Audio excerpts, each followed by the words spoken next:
Hadirin yang dimuliakan oleh Allah Subhanahu wa taala. Baginda Rasulullah sallallahu alaihi wasallam bukan hanya mulia, tapi menjadikan perkara-perkara yang bersentuhan dengannya menjadi mulia. Nahmaduhu wa nusalli wa nusallim ala rasulihil karim wa ala alihi wa sahbihi ajma'in wa ba'd. Qala Allah Ta'ala fi kitabihil karim Qul bifadlillahi wa birahmatihi fabidzalika falyafrahu huwa khairum mimma yajma'un. Hadirin yang dimuliakan oleh Allah Subhanahu wa taala, kita berkumpul di sini pada malam hari ini untuk mengamalkan satu perintah Allah Subhanahu wa taala yang Allah sebutkan dalam firman-Nya, "Qul bi fadlillahi wa bi rahmatihi fabidzalika falyafrahu huwa khairum mimma yajma'un."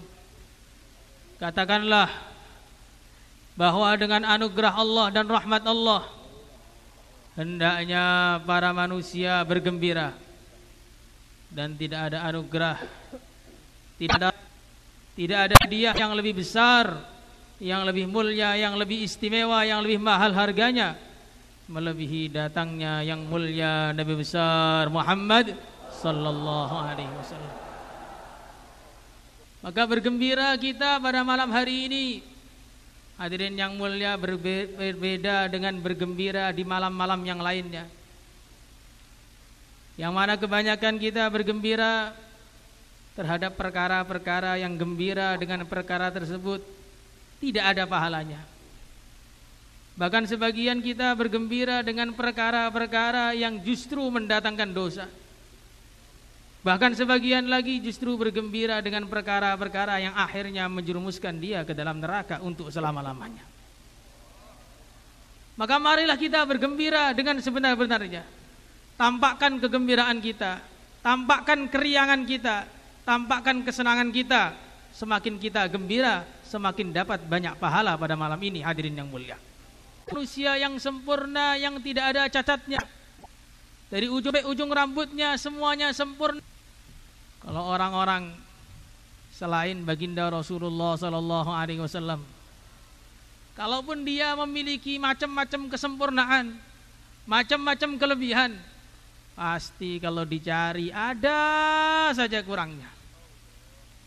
Ada orang yang fisiknya sempurna, tapi ternyata otaknya tidak ada.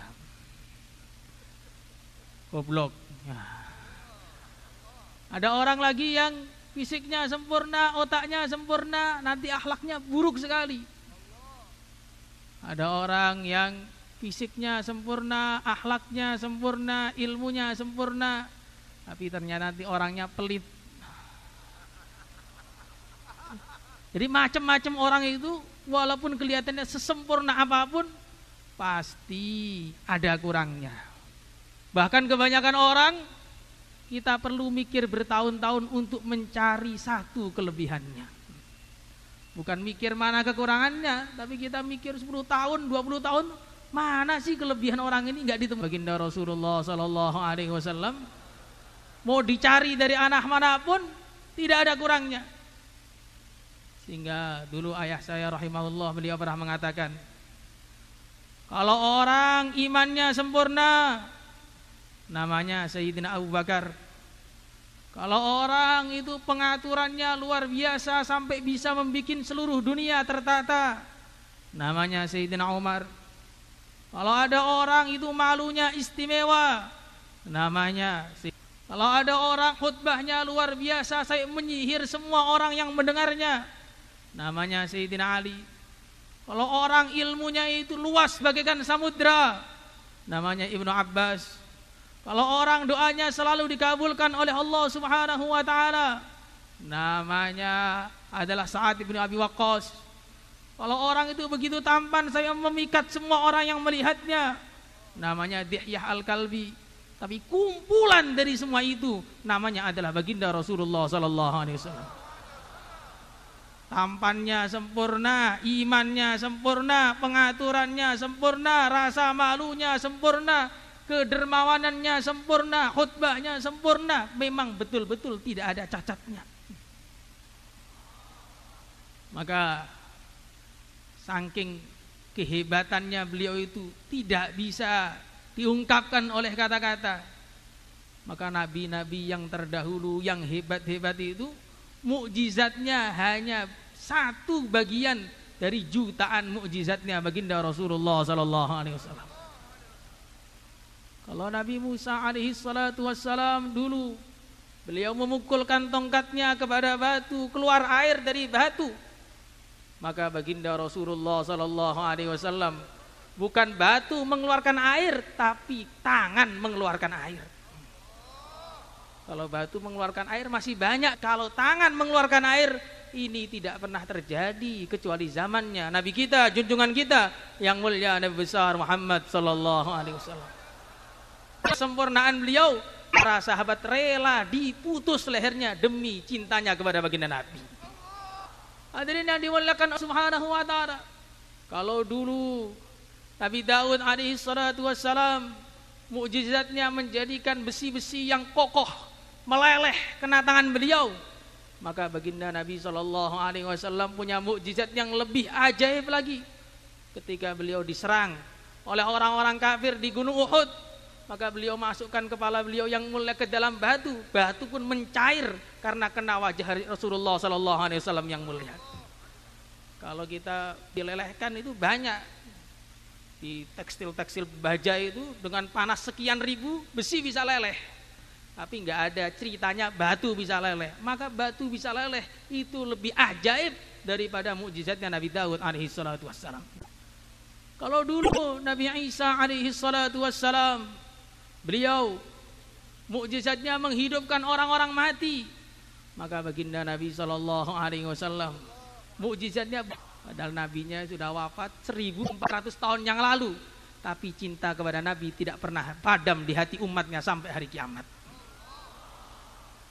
Maka hadirin yang dimuliakan oleh Allah Subhanahu wa taala, baginda Rasulullah sallallahu, tapi menjadikan perkara-perkara yang bersentuhan dengannya menjadi mulia. Kota Mekkah Al-Mukarramah adalah kota yang dulu telah diziarahi, didatangi oleh semua para nabi. Bahkan sebagian riwayat mengatakan tidak ada nabi kecuali pernah datang untuk beribadah di kota Mekkah. Tapi ketika Allah Subhanahu wa taala bersumpah atas nama kota Mekkah, maka sumpahnya bukan dikaitkan, tapi sumpahnya dikaitkan dengan baginda Rasulullah sallallahu alaihi wasallam. La uqsimu bihadzal balad wa anta hillum bihadzal balad. Aku bersumpah atas nama kota ini karena engkau zaman, waktu Nabi ada di situ menjadi sebaik-baiknya waktu. Khairul quruni qarni, tsummal ladzina yalunahum, tsummal ladzina yalunahum. Maka seorang ulama mengatakan, wa zamanin anta hakimuhu zalama fihi minal iwaji. Zaman kok Nabi ada di situ, semua perkara yang enggak beres, semua penyelewengan, semua kesesatan, semua kemaksiatan hilang semua karena wujudnya, barokahnya yang mulia dan besar Muhammad sallallahu alaihi wasallam. Hadirin yang dimuliakan oleh Allah Subhanahu wa taala. Bahkan orang kalau sudah pernah melihat Nabi dan dengan kepada beliau, maka amalannya tidak bisa dikejar oleh siapapun yang hidup di dunia ini. Walaupun dia umurnya panjang seperti umurnya Nabi Nuh, dia amal terus gak akan bisa ngejarnya. Baginda Rasulullah Ibnu Mubarak, beliau ditanya oleh salah satu muridnya, Tuan, mana yang lebih mulia antara beliau? Sampai-sampai orang puter ke seluruh dunia sedekahnya itu. Kalau sekarang sudah masuk dompet. Saking makmurnya pada zaman beliau, orang-orangnya pada rukun semua. Sampai kambing pun nggak pernah dimakan oleh serigala pada zaman beliau menjadi khalifah. Orang yang begitu hebat. Maka muridnya bertanya, wahai Tuan, mana yang lebih mulia antara Umar bin Abdul Aziz dengan Muawiyah bin Abi Sufyan radhiyallahu taala anhu? Maka Abdullah bin Mubarak marah, kamu ini nggak paham. Kamu ini nggak paham. Sahabat Nabi itu nggak bisa dikejar oleh apapun. Sungguh satu debu yang nempel di kudanya Muawiyah ketika dia bersama Rasulullah lebih baik dari ratusan Umar bin Abdul Aziz. Maka hadirin yang dimuliakan, itu baru debunya. Bagaimana dengan orang yang nunggang kudanya? Itu baru orang yang nunggang kudanya. Bagaimana dengan orang yang ditemaninya? Yaitu junjungan kita yang mulia Nabi besar Muhammad sallallahu alaihi wasallam. Maka kalau kita ini pengen jadi orang-orang mulia, pengen jadi orang-orang istimewa, dekatkanlah diri kita subhanahu wa ta'ala. Baginda Rasulullah sallallahu alaihi wasallam bukan hanya istimewa, menjadikan semua perkara yang bersentuhan dengannya istimewa, tapi baginda Nabi sallallahu alaihi wasallam juga orang yang paling berjasa dalam kehidupan kita, melebihi semua manusia ada. Kalau seandainya Nabi tidak diutus, Nabi tidak mau dakwah, Nabi tidak mau berdalam pengorbanan perjuangannya, maka tentu hari ini kita bukan duduk di sini menyembah Allah, tapi kita akan duduk di depan pohon nyembah pohon. Kita masih akan bertengkar antara satu sama lain. Kita akan bermusuhan sesama saudara, bahkan ayah membunuh anaknya, anak membunuh ayahnya. Tapi begitu Nabi datang, semua dunia berubah. Nabiyyun atana minar rusli wal autanu fil ardi tu'badu wa anzarana naran wa basyara jannatan wa 'allamana al-islam fallaha nahmadu. Nabiyyun atana ba'da ya'sin wa fatratin minar rusli. Seorang nabi yang telah mendatangi kami, kata Hasan bin Zabit. Seorang nabi yang telah mendatangi kami ketika telah waktu yang begitu lama tidak ada rasul. Wal autanu fil ardi tu'badu. Sedangkan di seluruh dunia orang nyembah berhala semua. Begitu Nabi datang, wa angdarana naran wa basyara jannatan. Beliau memberi peringatan kami kepada bahayanya neraka, memberi kabar gembira kepada kami tentang nikmatnya surga. Wa 'allamanal Islam, dan mengajarkan kepada kami agama Islam. Wallaha nahmadu, hanya kepada Allah kami memuji, dan kita harus bersyukur karena Allah telah mengirim sebaik-baiknya utusan kepada kita, yaitu yang kepada kita. Maka sungguh sangat aneh, sungguh sangat memalukan kalau umat Islam lupa kepada nabinya. Kalau seandainya ada orang datang kepada kita bawa permen, maka kita akan senang kepada dia dan tidak akan lupa dengan jasanya. Tapi karena permen satu ya, nggak lupanya itu 2-3 menit, kemudian menit keempat lupa. Kalau ada orang datang kepada kita membawa makanan, atau orang datang kepada kita membawa sejumlah uang, karena memang para perempuan itu ahli lupa dalam nikmat, bahkan sedang dikasih pun sedang lupa. Kalau ada laki-laki yang seperti itu, berarti laki-laki akhlak perempuan. Hadirin yang dimuliakan oleh Allah Subhanahu wa ta'ala, kalau ada orang datang kepada kita, memberikan kepada kita motor atau ya, kalau perlu sekian puluh tahun baru lupa. Kalau ada orang datang memberikan kepada kita rumah, oh tentu Masya Allah, nggak lupa-lupa, apalagi emang nggak punya uang, tiba-tiba di rumah tingkat 2, kok bisa lupa? Ini laki-laki cap perempuan berarti. Maka hadirin yang mulia, baginda Nabi SAW bukan beri permen kepada kita, memberi makanan, bukan memberi minuman, bukan memberi motor atau mobil, bukan memberi rumah, tapi memberikan kepada kita surga.